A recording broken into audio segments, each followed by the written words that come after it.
how far this government is removed from the people and their concerns about life, livelihood, and the growing inequality between the rich and the poor.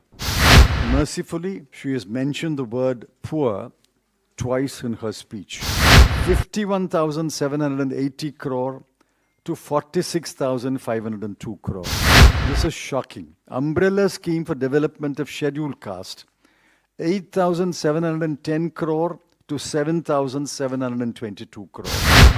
Who has benefited by this budget? Certainly not the poor, not the youth looking desperately for jobs, and certainly not you. You have not benefited by this budget. The budget for 2023-24 and the budget speech of the Honorable Finance Minister show how far this government is removed from the people and their concerns about life, livelihood, and the growing inequality between the rich and the poor. Let me begin by pointing out with regret that the FM has not mentioned the words unemployment, poverty, inequality, or equity anywhere in her speech. Mercifully, she has mentioned the word poor twice in her speech. I'm sure the people of India will take note of who are in the concerns of the government and who are not. Let me turn to the numbers. Last year, the government estimated the GDP for 2021-22 at rupees 232,14,703 crore, and assuming a nominal growth rate of 11.1%, projected the GDP for 22-23 at rupees 258 lakh crore. The GDP for 21-22 has since been revised upward to rupees 236 lakh 64,637 crore.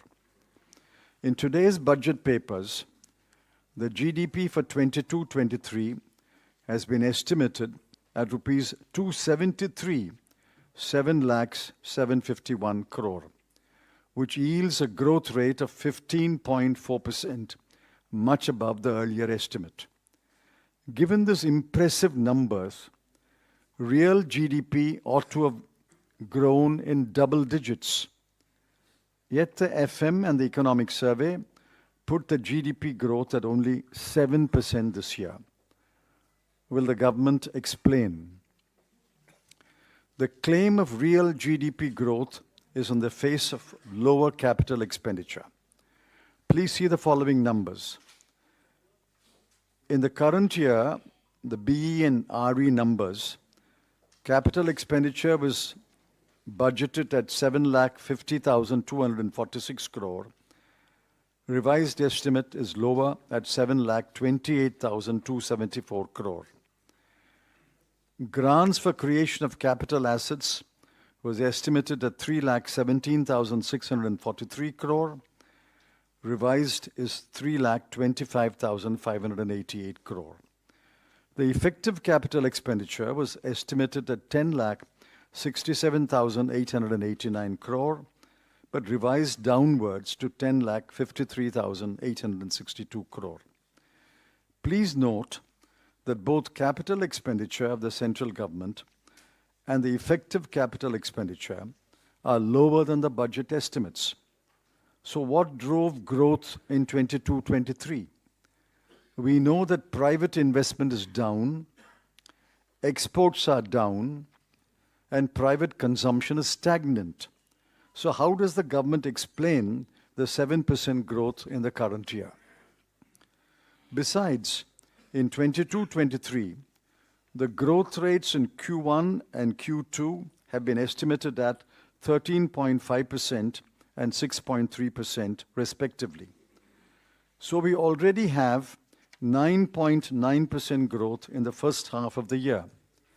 If the whole year will only yield 7%, does that mean that Q3 and Q4 will record growth rates of only 4 to 4.5%? For the whole year, therefore, quarterly GDP growth rate is sliding.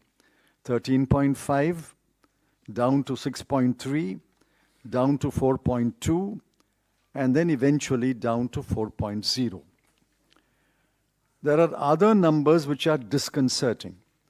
The lesson to be drawn is that the government is not spending what was promised on key schemes. Now, I've given the numbers in the BE and the RE. Just look at the numbers. Agriculture and allied activities, 83,521 crore, down to 76,279 crore. PM Kisan, 68,000 crore to 60,000 crore. Education, 104,278 crore to 99,881 crore. Health, 86,606 crore to 76,351 crore. Social welfare, 51,780 crore to 46,502 crore. Urban development, 76,549 crore to 74,546 crore. This is shocking. Umbrella scheme for development of scheduled caste, 8,710 crore to 7,722 crore. Scheduled tribes, 4,111 crore to 3,874 crore. Minorities, 1,810 crore to only 530 crore. And other vulnerable groups, 1,931 crore to 1,921 crore. Now look at transfer to state. What was promised was 3,34,339 crore. But what will be transferred is only 2,70,936 crore. Where have the remaining 64,000 crore gone? No taxes have been reduced, except for the small number who have opted for the new tax regime. No indirect taxes have been reduced. There is no cut in the cruel and irrational GST rates. There is no reduction in the prices of petrol, diesel, cement, fertilizers, etc. There is no cut in the numerous surcharges and cesses which are anyway not shared with the state governments. Who has benefited by this budget? Certainly not the poor, not the youth looking desperately for jobs, not those who have been laid off, not the bulk of the taxpayers, not the homemaker, not the thinking Indians who are shocked by the growing inequality, the rise of the number of billionaires, and the wealth being accumulated in the hands of the 1% of the population. And certainly not you. You have not benefited by this budget. This much is clear. The government is determined to push the fortunes of gift city Ahmedabad at the cost of other commercial and financial centers. The government is also determined to push the new tax regime, for which there are few takers for a variety of reasons. Besides, making the new tax regime the default option is grossly unfair and will rob the ordinary taxpayer of the meager social security that he may get under the old tax regime. The Economic Survey listed all the headwinds that the world and India will face, but did not offer any solutions to face these headwinds. The budget speech did not even acknowledge the headwinds. The government is living in its own imaginary world. 3 stark facts are acknowledged the world over. 1, world growth and world trade will slow down significantly in 2023. For India, it will be 2023-24. 2, many advanced economies will go into a recession. 3, the global security situation, thanks to the Ukraine war and other brewing conflicts, will deteriorate. If all 3 materialized, what will the government do? What kind of burdens will that place on the people who are suffering owing to inflation and unemployment. There were no answers provided either in the economic survey or in the budget speech. This is a callous budget that has betrayed the hopes of the vast majority of the people. ಹೆಚ್ಚಿನ ವಿಡಿಯೋಗಳಿಗೆ ಪ್ರತಿಧ್ವನಿ YouTube channel subscribe ಮಾಡಿ, bell icon click ಮಾಡಿ.